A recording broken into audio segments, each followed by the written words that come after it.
एक माँ अपनी दवाइयाँ छोड़ देती है क्योंकि अगर घर के खर्च पड़ जाएंगे तो उसके बेटे की पढ़ाई के लिए पैसा कहाँ से आएगा। बाप अपना नया कपड़ा खरीदना बंद कर देता है क्योंकि वो पैसा यहाँ खर्चा कर देगा तो तुम्हारी ट्यूशन की फीस कहाँ से भरेगा। बड़े खुशकिस्मत होते हैं वो लोग जिनके जिंदगी में माँ बाप होते हैं, जिन्हें माँ बाप का प्यार मिलता है। वो माँ बाप ही होते हैं जो तुम्हारी खुशी के लिए दिन रात एक कर देते हैं।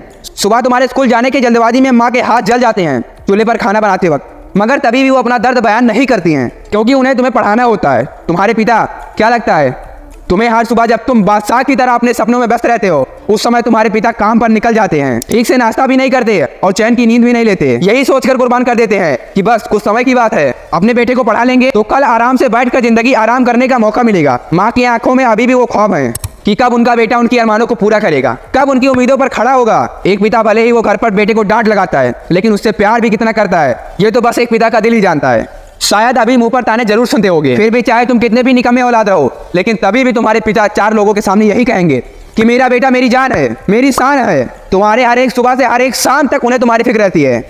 तुम्हारे हर कदम से एक डर रहता है कि कहीं बेटा गलत रास्ते पर ना निकल जाए। तुम्हें पढ़ने के लिए इसलिए बोलते हैं ना क्योंकि उन्होंने अनपढ़ों की दशा देखी है। तुमने शायद जो अभी तक पाया ही नहीं है वो उससे ज्यादा गंवा चुके हैं, इसलिए उस ख्वाब से तुम्हें पढ़ाना चाहते हैं कि तुम एक सफल आदमी बन जाओ। लेकिन आप क्या कर रहे हैं, बस उन्हें नए नए बहाने दिए जा रहे हो, नए नए तरीके खोज रहे हो कि कैसे उन्हें बेवकूफ बनाया जाए, नई नई बदमाशियों का हिस्सा बन रहे हो। लेकिन एक आदत अभी भी पुरानी बना रखी है, वो है पढ़ाई से भागने की आदत। माँ अगर पढ़ने को बोलती है तो चिल्लाते हो, अगर पापा बोलते हैं तो गुस्से को मन से दबा लेते हो। लेकिन आज तुम उन्हें गलत साबित नहीं कर रहे हो बल्कि अपने आप को गलत साबित कर रहे हो, अपनी पूरी जिंदगी उजाड़ रहे हो। और तुम्हें पता नहीं है कि इस साल की फीस जमा करने के लिए तुम्हारे पिताजी कईयों के सामने अपने आत्मविश्वास को दांव पर लगाकर कर्ज लिया है, और वो भी एक भारी ब्याज के साथ, सिर्फ इसलिए कि तुम्हारे इस साल की फीस टाइम पर भरी जाए और तुम्हें कोई डिस्टर्बेंस ना हो। और उस कर्ज के ब्याज को चुकाते चुकाते पिता की दाढ़ी सफेद हो जाती है। चूल्हे पर जलते जलते अपनी आंखें में अपने बेटे के उज्जवल भविष्य को देखने के लिए माँ की आंखें कमजोर होने लगती है। इससे उनके बेटे को क्या फर्क है? नहीं, मुझे बताओ, क्या तुम्हें इससे कोई फर्क पड़ेगा? नहीं ना। बस और क्या चाहिए? सही है, कुछ लोग अपने माँ बाप की ख्वाहिशों को बर्बाद कर देते हैं।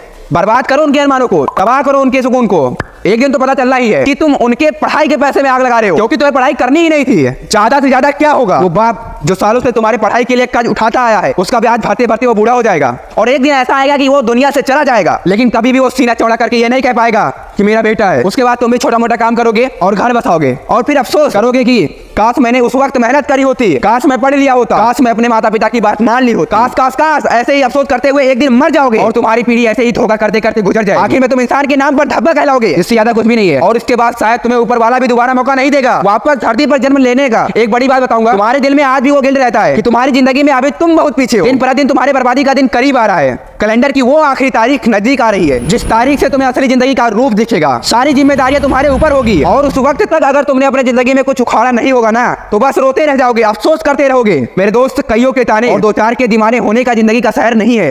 अभी भी वक्त है, अभी भी बदलो अपने सोच को, चल दो एक नई राह पर। कड़ी मेहनत और लगन से बस कुछ साल खुद को पढ़ाई की भट्टी में झोंक दो।